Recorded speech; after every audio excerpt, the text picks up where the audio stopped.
second segment of the show for today. We're talking to Mr. Will Nesby from Tennessee State University, and he's talking about some of the activities associated with the 1890 land-grant institutions of higher education. And of course, let's, Mr. Nesby, see if we can look back at the very start of these 1890 institutions and why these institutions are so designated, because from what I understand that they're all part of what they call the Morrell Land-Grant Act of that particular time. So explain all of that to us and how it happened that these institutions became part of the system. Well, I'll tell you as briefly and in a nutshell as possible. Prior to 1862, as a matter of fact, the only people, of course there are always exceptions, but the only people that were attending formal education, higher education schools were affluent white males. Well, at that time, Abraham Lincoln decided that he wanted all of the Americans to be exposed to higher education, to have the opportunity. So there was a congressman from Vermont, a congressman, Justin Morrell, M-O-R-R-I-L-L. He actually put together the Morrell Act of 1862. And all this did was that the U.S. government gave each state in the nation land. The state was to take a portion of that land, sell it, and use the proceeds to build a university. And all Abraham Lincoln asked was that one of the major fields of study at that university would be agriculture. Thus you have the 1862 schools. Every state in the Union has an 1862 land-grant school. In Tennessee, of course, it's the University of Tennessee.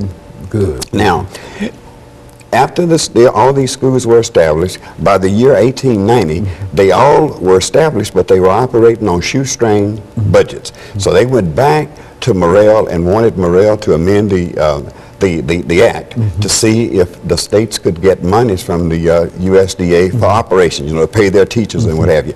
Well, as the case would be, they did amend the act, but they amended the act with a stipulation. They said, if we're going to give you monies to operate, you cannot deny admission to your university on the basis of race. Thus, you had 17 southern states that actually refused to accept minorities with their admission. So in order for them to receive the funds, they agreed to build a sister school. In other words, if you're not going to allow admission to a certain race of people, you'll have to build a sister school in that state. So at that time it was 17 states. These schools, these states decided to build their sister schools, and of course Tennessee State is the newest of all of them. A number of schools were established in 1890. Lincoln University in Missouri, the University Alcorn down in Mississippi, but Tennessee State's the baby. Tennessee State didn't come along until 1912. As a matter of fact, we're about to celebrate our centennial now. But anyway, to make a long story short, so each state had at least one 1890 school. Of course, with some southern states each state had a land-grant school, but you had these southern states that had actually two. Now, Tuskegee was actually included as an 1890, but it is not an 1890 land-grant institution. Tuskegee was already in existence when the 1890 Act was, when it was amended. But Tuskegee gets all of the benefits of the other 1890 land-grant universities. I didn't know that. But they're included. Let's see where we are now. Tennessee State University, as I said, was one of the 1890s.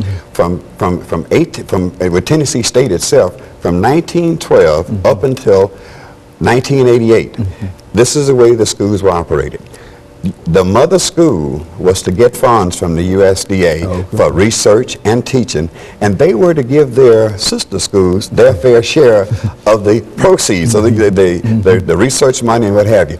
But as the case would be, if it wasn't distributed fairly. Okay, so in 1988, the 1890 presidents decided that they wanted to get in touch with USDA and they wanted to get some equality here. They wanted to see what could be done.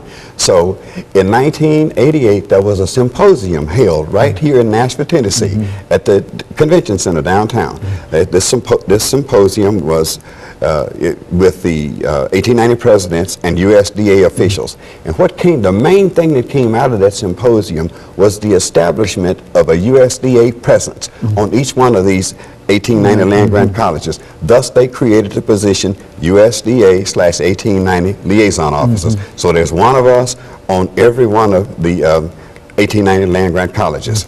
So Tennessee State University has had 3 from 1988 up to now. As a matter of fact, now they've had 4. I take it back because I have been, quote unquote, 2 of those. I actually became the liaison officer at Tennessee State in 1992, and I was there from 92 until 06. 06 I retired, and I retired, and Mr. Floyd Hooker took over that position. But in March of last year, Mr. Hooker went back to his agency. He went back to NRCS, and the position was vacant. USDA called me and asked if I'd be willing to come out of retirement and come back to this position. As you know, Tennessee State being my alma mater, and I just love I love the entire school, but I'm especially fond of the School of Agriculture at that time in Consumer Sciences. But anyway, I did come back, and I'm there now, and the dean of that school has just made tremendous leaps and bounds. Dr. Chandra Reddy is the dean there now, and as a matter of fact, he is into he's about to start his 4th year. Since he has been there, the school has changed its name.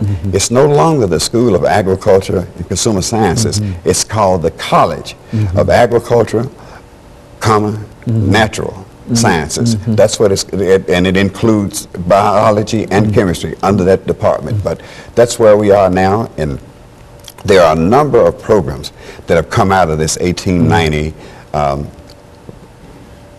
symposium. There you go. Thanks for the help there. As a matter of fact, the liaison, the program liaisons are involved with 5 major areas. Those areas being, of course, there's higher education. I would like to use that as the last one. Are we about done? No, no. Just go on.